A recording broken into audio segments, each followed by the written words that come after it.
How good was Derrick Rose actually? In 2011, a 22-year-old kid from the south side of Chicago did something no one else in NBA history had ever done. He became the youngest MVP ever. Younger than Jordan, younger than LeBron, younger than Kobe. For one season, Derrick Rose wasn't just good, he was the best player on the planet. And then, almost overnight, it was gone. So today, we're not just talking about the highlight reels, we're talking about the real story, the stats, the college career most people forget about, the injury that changed everything, and the question fans have argued about for over a decade. How good was Derrick Rose actually? Let's start at the beginning. Derrick Martell Rose was born October 4th, 1988 in Chicago, Illinois. He grew up in Inglewood, one of the toughest neighborhoods in the city, raised by his mother, Brenda Rose, alongside three older brothers who shaped nearly everything about how he played the game. He attended Simeon Career Academy, and by his senior year, he was one of the most hyped high school point guards in the country. First team Parade All-American, McDonald's All-American, Illinois Mr. Basketball. Every major program in the country wanted him. He chose Memphis. Now, here's where a lot of highlight videos skip ahead straight to the NBA, but Rose's one college season is actually one of the most dominant freshman years in NCAA history. 2007-2008, Memphis Tigers. Head coach, John Calipari.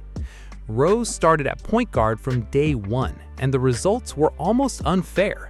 Memphis opened the season 26-0, 26 straight wins. They climbed to the #1 ranking in the entire country, the first time Memphis had held that spot in over 25 years.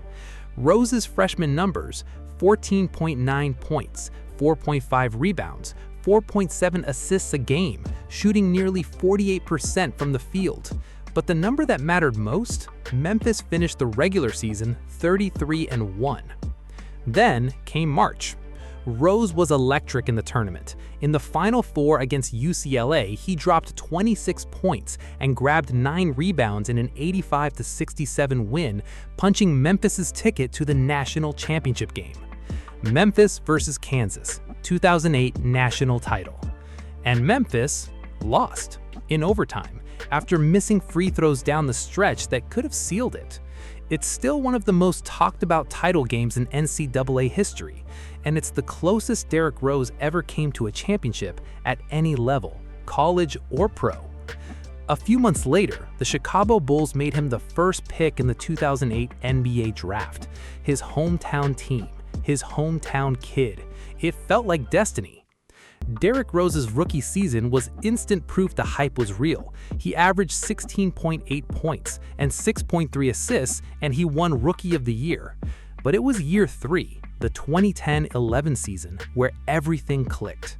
Rose averaged 25 points, 7.7 assists, and 4.1 rebounds a game. He led the Bulls to a league-best 62 wins, and at the end of that season, he was named MVP at just 22 years old, the youngest MVP in NBA history, a record that still stands today. Watching Rose during this era, you understood exactly why. The first step was a blur. He got into the paint faster than defenses could react, and he finished through contact that should have knocked most guards off their feet. Poster dunks, game winners, a 36-point playoff debut against the defending champion Celtics as a rookie. For about 3 seasons, Derrick Rose looked like he was on a path to sit alongside Jordan in the conversation of Chicago basketball legends.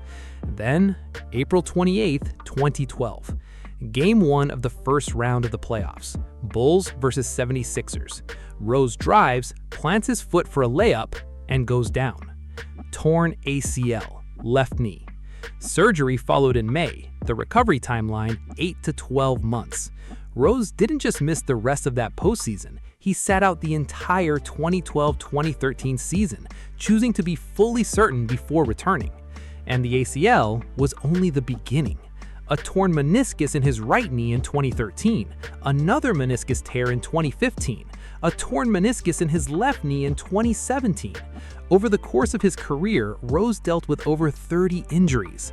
The explosiveness that made him MVP, the first step, the vertical lift, the fearless drives to the rim, it never fully came back the same way.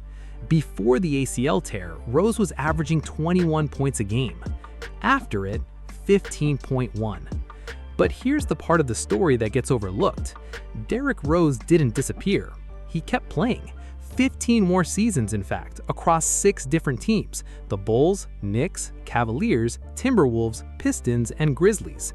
And every so often, the old Derrick Rose would show up for one night. October 31st, 2018, Minnesota Timberwolves.